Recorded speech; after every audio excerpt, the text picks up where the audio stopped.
Malam itu, jalanan lengang seperti ditelan waktu.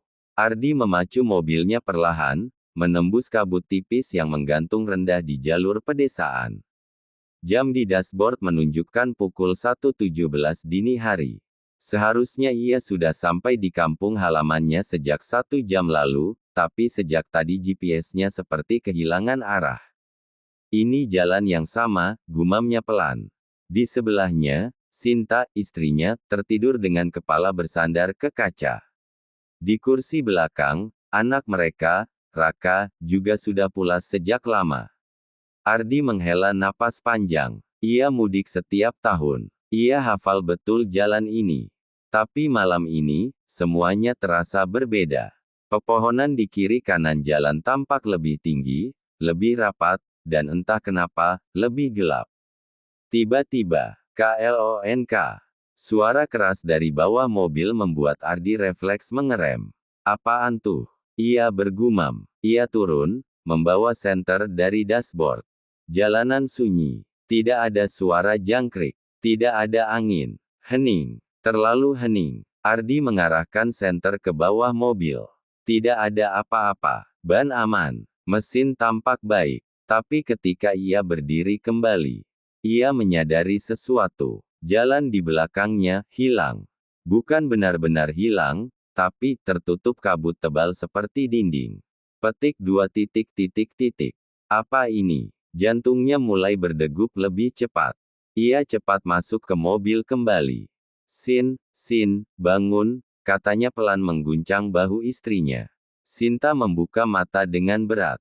Udah sampai. Ardi menggeleng pelan. Kayaknya, kita nyasar. Sinta langsung duduk tegak. Nyasar. Tapi ini jalan utama, kan?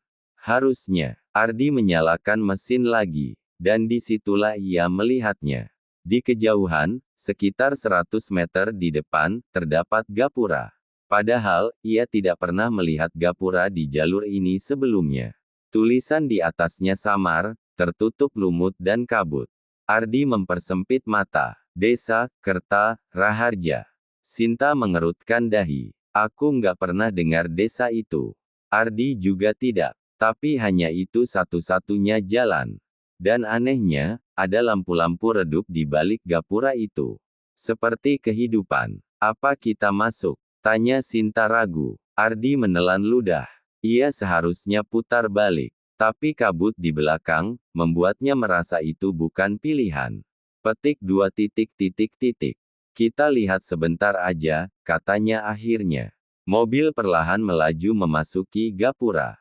Dan saat mereka melewatinya, perasaan dingin menyusup ke seluruh tubuh Ardi. Seperti masuk ke dunia lain.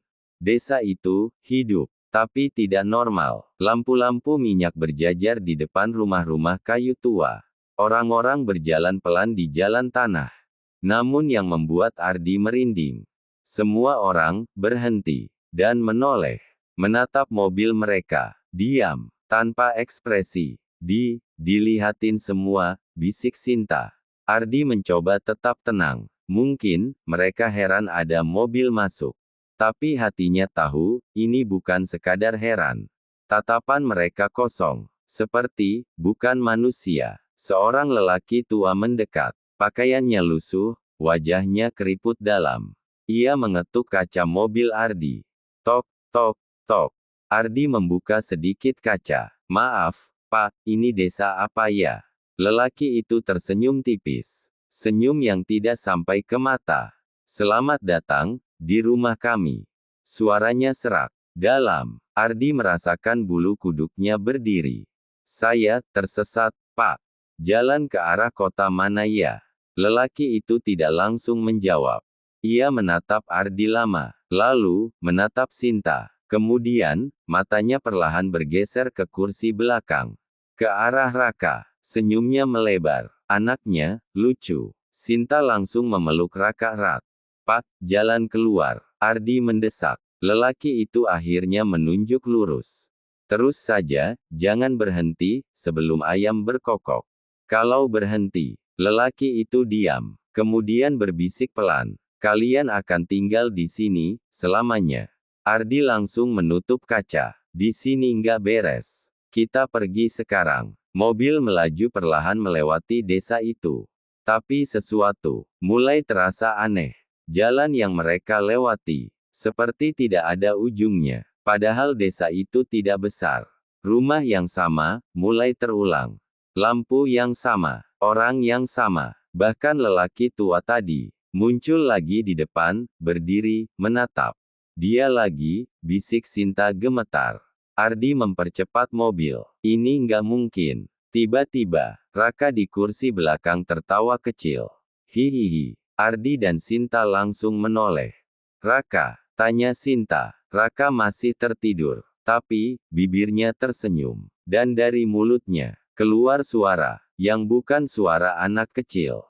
Jangan pergi. Sinta menjerit. Ardi hampir kehilangan kendali. Raka, bangun. Mata Raka terbuka, tapi putih semua. Tidak ada pupil. Temani kami. Suara itu bukan miliknya. Mobil mendadak mati. Di tengah jalan, lampu padam. Mesin tidak mau hidup. Tidak, tidak, tidak. Ardi panik. Sinta menangis memeluk Raka. Di luar, orang-orang desa mulai mendekat. Pelan, serempak. Langkah mereka tidak bersuara. Mereka mengelilingi mobil, mengetuk, menggores, dan berbisik. Tinggal, tinggal, tinggal. Ardi mencoba menyalakan mesin lagi. Sekali, dua kali, tiga kali. Mesin hidup. Pegang. Ia langsung menginjak gas sekuat tenaga. Mobil melesat, menabrak sesuatu di depan, tapi tidak terasa seperti manusia. Hanya bayangan, jeritan menggema, atau mungkin tawa. Kabut tiba-tiba menipis. Dan mereka kembali di jalan utama. Aspal, lampu jalan, normal. Mobil berhenti mendadak. Semua terdiam. Hanya napas mereka yang terdengar. Petik 2 titik titik titik. Kita keluar, tanya Sinta gemetar. Ardi mengangguk pelan. Mereka turun dan menoleh ke belakang. Tidak ada gapura, tidak ada desa, hanya jalan kosong dan hutan. Seolah semuanya tidak pernah ada.